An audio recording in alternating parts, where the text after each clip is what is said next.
Eh bien, salut à tous, c'est Artiste et aujourd'hui on se retrouve pour une vidéo sur ma collection de Blu-ray, donc la deuxième partie. On va commencer sans plus attendre. Donc la dernière fois on s'en était arrêté à la lettre A, nous allons donc reprendre avec la lettre B. Vous êtes forts. Mais avant ça, je dois faire une petite présentation avec Bouddha Vador, qui est une pièce unique dont je suis très fier et qui est très cher à mon cœur. C'est un cadeau de mon frère, il l'a fait avec une imprimante 3D. Donc vous ne trouverez pas cette pièce sur le commerce. Et j'ai essayé de lui rendre justice avec la peinture, mais bon, mes talents de peintre laissent un peu à désirer. Donc voilà, Bouddha Vador, je vous le présente. Que la force soit avec vous.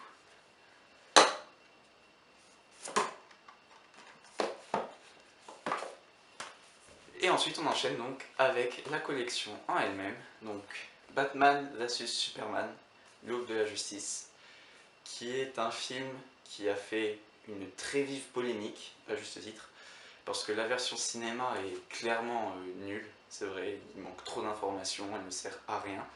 Par contre, la version longue, en version originale, et j'insiste sur ce point, est vraiment proche, je pense, du chef-d'œuvre du film de super-héros.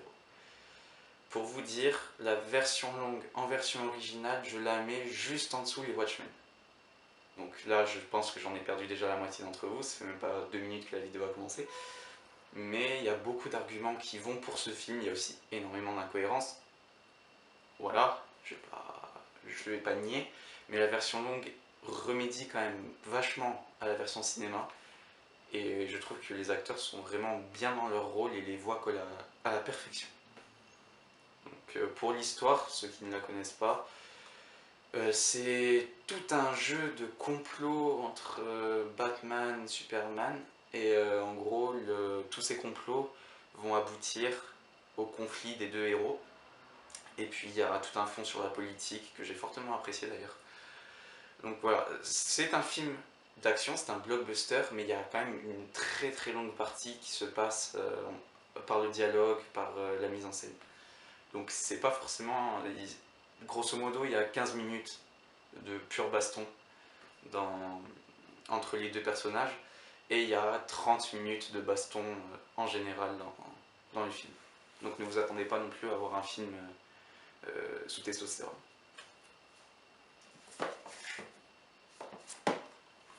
It's Beauty and the Beast, donc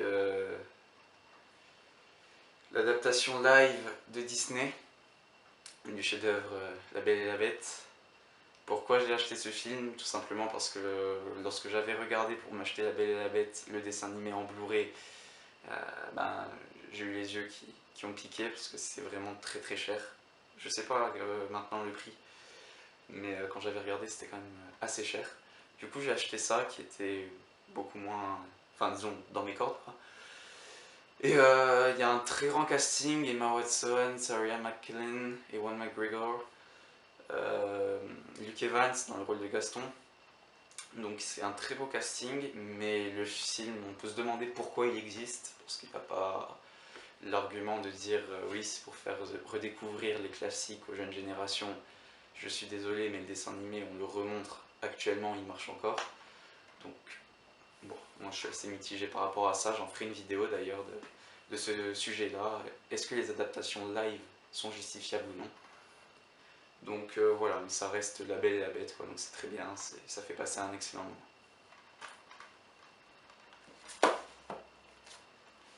Birdman, ça c'est un film où je vais avoir énormément de mal à résumer l'histoire. Parce qu'en fait, c'est un écrivain de théâtre, il écrit des pièces et il va hypothéquer sa vie, son avenir sur sa pièce. Et il va rencontrer un acteur qui a un point de vue très particulier de son métier. Je vous laisse découvrir parce qu'il y a des passages assez loufoques. Et puis on a donc une sorte de folie qui s'installe chez l'écrivain. Et ça, ouais, c'est assez particulier. La fin est très belle. Je vais pas vous spoiler, mais la fin est très belle. Et ce qui est surtout à retenir de ce film, c'est sa qualité en termes de mise en scène, en termes de choix de réalisation. On a des longs plans séquences qui sont impressionnant de maîtrise. Et voilà, je peux pas en dire plus, je sais que c'est un peu flou pour vous, mais je vous encourage vraiment à le regarder.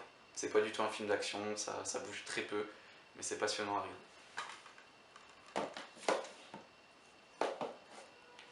Black Swan de Darren Aronofsky avec Nathalie Portman et Vincent Cassel.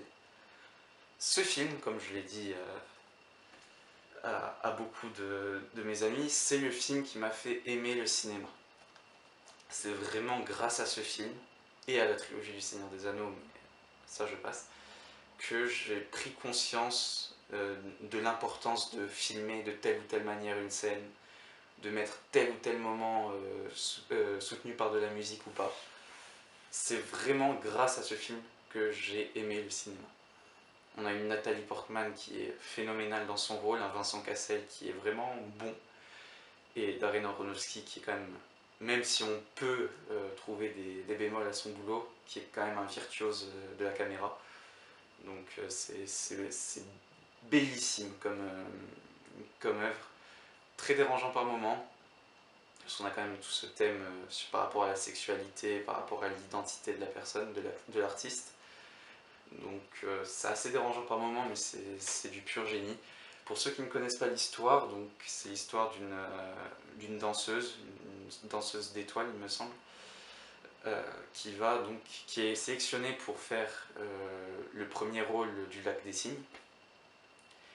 Et elle va donc se perdre dans la pression qu'engendre ce rôle, parce qu'il faut savoir que la danse est un milieu très hostile, où il y a énormément de compétition.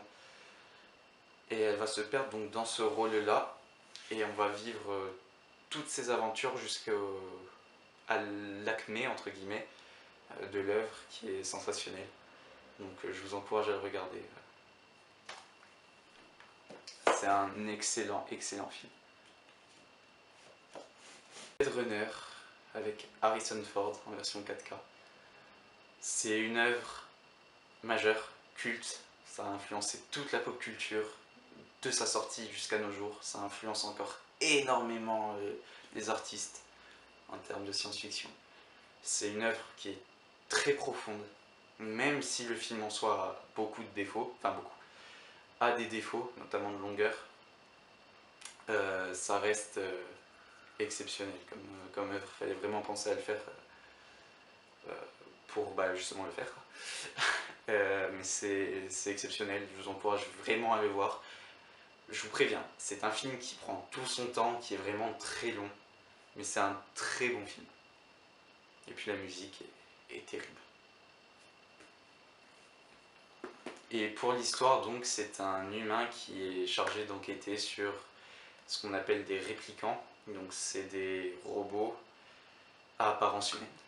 C'est grosso modo, je ne vais pas vous spoiler parce que c'est très compliqué à définir comme histoire, mais c'est grosso modo c'est ça. Et j'ai Blade Runner 2049, le magnifique steelbox, il faut noter, hein, Harrison Ford qui reprend du service, et Ryan Reynolds. Ça pour moi c'est un chef-d'œuvre, un vrai chef-d'œuvre. Pour la petite anecdote, j'étais allé le voir au cinéma, c'était la dernière séance, donc 21h30. Je me suis endormi devant. Et je suis ressorti de la salle et j'avais l'impression d'avoir loupé quelque chose, de m'être privé de quelque chose qui allait me marquer. Je l'ai racheté, je l'ai vu 2 fois, et au bout de 2 fois, c'est nécessaire pour comprendre toutes les intrigues. Et on voit toute la pleine mesure de l'œuvre. Et c'est vraiment un chef-d'œuvre. C'est sensationnel, maîtrisé de A à Z. Denis Villeneuve fait vraiment un boulot monstrueux de réalisation derrière.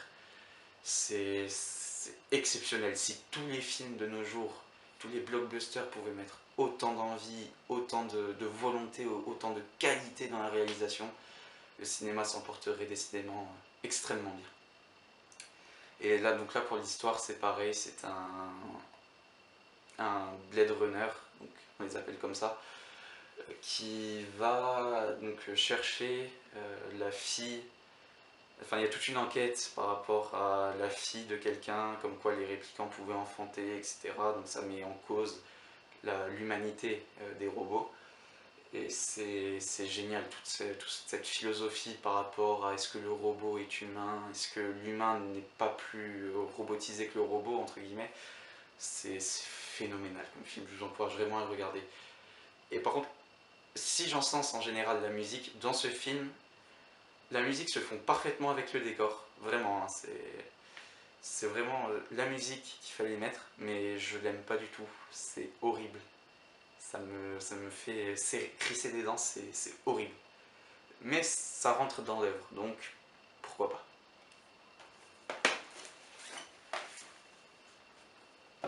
Blanche-Neige et le chasseur, le steelbooks, qui est très beau aussi d'ailleurs, hein, on peut le noter. Les steelbooks sont très beaux en général. Donc avec... comment elle s'appelle déjà? Celle qui joue Bella. J'ai un trou de mémoire. Je vous mettrai son nom ici. Kristen Stewart, et non, même pas. Donc avec Kristen Stewart et Charlize Theron, l'histoire est lambda, classique. C'est l'histoire de Blanche-Neige un peu remasterisée. Mais ce qui est vraiment intéressant avec ce film, c'est toute cette mise en scène que le réalisateur a proposée. Il faut savoir qu'il travaillait dans la pub avant. Et je trouve que c'est très fluide, très ambitieux, très soigné aussi. Donc j'aime beaucoup ce film. Même s'il est lambda, j'aime beaucoup ce film parce que je le trouve très divertissant à regarder. Il arrive à magnifier la banalité du scénario. Voilà. C'est une belle phrase philosophique, je pense. Mais c'est ce que je ressens quand je regarde ce film. Donc je vous encourage à le regarder aussi. Vous ne vous attendez pas à du grand spectacle, mais c'est sympathique. Et je n'ai pas vu le chasseur et la reine des neiges, il me semble, un truc comme ça. On m'en a dit du bien, mais j'arrive pas à me lancer. Donc peut-être un jour, je sais pas. Bon à tirer avec Owen Wilson. Donc là, on change totalement de registre. C'est une comédie à l'américaine, comme je les aime. C'est vraiment un gros délire qui fait extrêmement rire. Et c'est vrai qu'ils auraient pu aller plus loin, comme je reprends un peu ce que dit le gardien du cinéma, ils auraient pu aller un peu plus loin dans le délire, mais il y a des scènes qui sont à hurler de rire. Donc, donc c'est... Je vous encourage à le regarder, il faut vraiment poser son cerveau avant de le regarder, hein. C'est génial quoi. L'histoire, c'est deux maris qui sont des boulets finis, enfin, qui matent d'autres filles, etc. Et leurs femmes sont exténuées, elles n'en peuvent plus de leur mari, et elles leur accordent un bon à tirer, c'est-à-dire une semaine de liberté, où ils pourront faire ce qu'ils voudront, et ou d'ailleurs rentrer ou pas chez eux, hein. Et c'est tellement génial quoi. Il n'y a pas d'autre mot. C'est tellement loufoque. Il y a aussi une petite touche de tendresse à un certain moment. Parce que du coup, ce sont les femmes qui vont tromper les hommes. Enfin bref, vous avez compris le délire quoi. Et ouais, c'est assez touchant par moments. Enfin, c'est hilarant quoi. Puis il y a de très bonnes astuces pour aborder les filles dans ces films. Je vous en dis pas plus. Et bien voilà, on a fini donc ma collection par rapport à la lettre B. J'espère qu'elle vous aura plu. N'hésitez pas à vous abonner, à mettre un pouce bleu, c'est assez important et ça me motive à faire des vidéos. N'hésitez pas à vous exprimer en commentaire, ça aussi c'est important, j'aimerais énormément échanger avec vous par rapport au film. Activez aussi la petite cloche qu'il y a sur comment dire, à côté du bouton abonné quoi. Comme ça, vous serez au courant de mes vidéos à venir. Comme ça, on pourra peut-être augmenter le nombre de vues. Sur ce, je vous dis à la prochaine. Regardez des films et au revoir.